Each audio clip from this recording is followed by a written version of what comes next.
YouTube, what is good? Welcome back to another video. Yes, I know I've been wearing the same shirt in a lot of different uploads. If you guys are tuned into both of my channels, I'm book recording today. You feel me? I just want to get ahead on uploads because I feel like I've been behind. I've been slacking for you guys. Trying to make sure I get back into the flow of things. But today, in this video, we're going to be going over the best coach settings, the best coaching adjustments, so on and so forth. And we'll kind of just go over what each one is and why I run them this specific way. If you guys find this video to be helpful, make sure you guys hit that like button and subscribe. Again, this is one of the very first uploads to this channel. So again, if you guys find this video to be helpful, please show it support. I'm asking you guys very nicely. I would greatly appreciate it if you find this to be helpful. If you end up winning more games because of this video, definitely let me know that down in the comment section as well. And let me stop yapping. Let's get into the coach adjustments and let's get to work. So first things first, I'm actually going to just move my face cam over to the right because, as you guys can see, the coach suggestions are going to be on this left side. Now, we're not going to necessarily talk about subs. I haven't really tried these out, honestly. But we're going to talk about the coaching, kind of setups here. So what I like to do, I turn auto flip off. That's just me. Again, that's just me. That's probably a lot of people, right? And the reason why you do that is because you basically want to have the same setups every time. If you have auto flips and stuff, it'll be hard to kind of remember the alignments and things like that. So there will be certain cases where you will need auto flip on, but a lot of times I leave it off just because it does allow you to set your defenses up in a similar way. It makes things more simple and it makes things to be better. There's also a way to, if you guys know what baseline is in Madden, there's a way to kind of do that, and that will also help this as well. So if you guys want to, be able to do that, if you guys want a tutorial on how to do that, I can show you guys that as well. I think it's pretty known information, but if you guys are not sure about that, we can kind of talk about that as well. The next thing we're going to talk about is defensive motion response. So as you guys can see right here, defense will realign in response to offensive motion accordingly. You want to turn this off. I don't care if you play man. I don't care if you play zone. I don't care if you play match. Turn this off, because if somebody is running a play, and a lot of the plays very popular are motion plays, you want this off, because if you don't, trust me, it's not going to be fun. Trust me when I say this, it's going to get your defense all jumbled up. I gave up a touchdown on one of my very first plays on this game because I didn't have this off. Turn it off. I'm telling y'all, turn this setting off. I do mean it when I say that. Turn this setting off. Turn it off. Again, there may be certain situations where you do need it, but a lot of times I really have not felt that. I've felt that I can kind of adjust when somebody does that motion, and you can kind of do coaching adjustments and everything like that. Now, the next thing we're going to talk about is going to be option read key. So what I put it on conservative AI. So this is going to be the AI's response to read option plays, right? It's going to focus on the quarterback on the option, and the dive is left open on the option, because most of the time when people are running read option, they're going to want to probably take off with their quarterback. I'm not going to lie. And it's just going to make things a lot harder on your opponent once they realize, or maybe not harder on your opponent, but it may catch them off guard at first, and it makes it easier to guard the run, because a lot of the players on your team are going to be focused on the quarterback. It's just your job to shoot the run gap for the running back. That's all you have to do. Everybody else will be worried about the quarterback. Not everybody else, but most of the players that are in the run fit are going to be focused on the quarterback. Your job is to shoot the run. It's just that much easier. Obviously, on the flip side, they have aggressive. You don't want this, because if somebody takes off with their quarterback, it could be 6. You don't want that. You want the player that's going to be running into the middle of your defensive line to be the non-read. You feel what I'm saying? Now, it's going to be the opposite for the pitch key, okay? Because again, most of the time, what is people's goals? Let's just think about it. Let's think about it from your opponent's perspective, right? If the player that you're running, if they're running a speed option, they're running some sort of pitch option, right?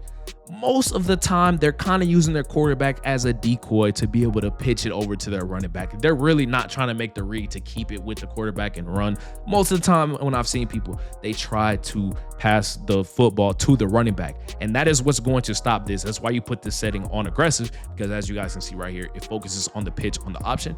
Your job is to just focus on the quarterback. So it's the opposite of the read option one, you're going to want to put this on aggressive. That's what I like to do personally. Again, you can kind of change things based on your opponent, but I've definitely gotten stops because of this setting, these two settings right here. Now, next thing, RPO read key and RPO pass key. Okay.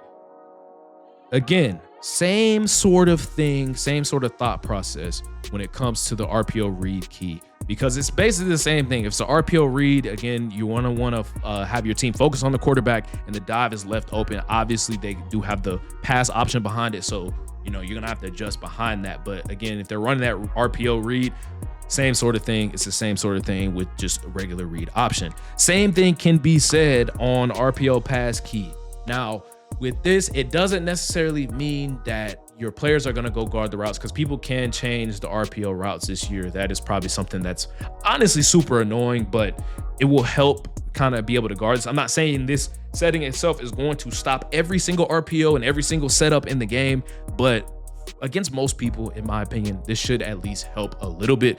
I've definitely noticed a lot less explosive plays off the pass option off of this play, off of the pass key plays. So that is why I would say put it on conservative. Now, strip ball and tackling, you don't really have to touch this.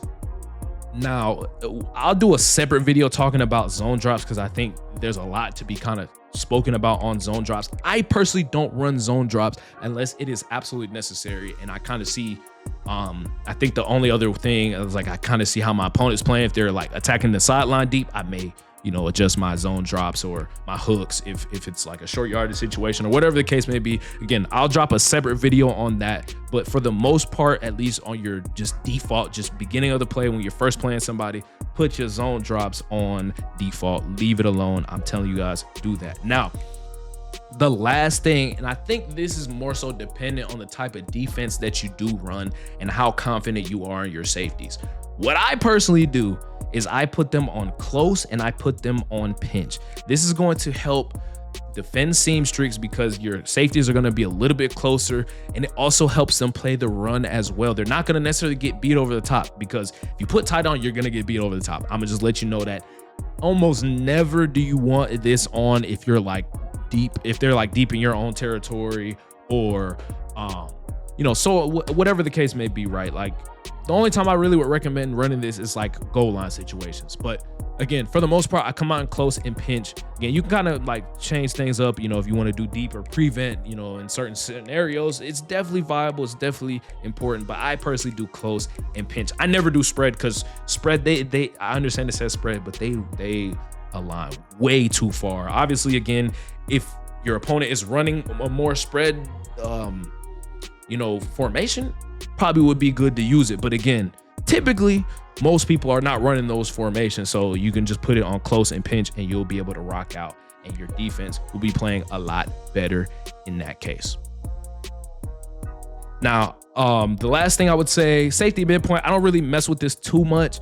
I haven't really had time to sit here and kind of lab it and like see what I like versus what I don't like. So again, I just put it on default. Maybe again, I can kind of check some things out and see if I like it against certain formations or not.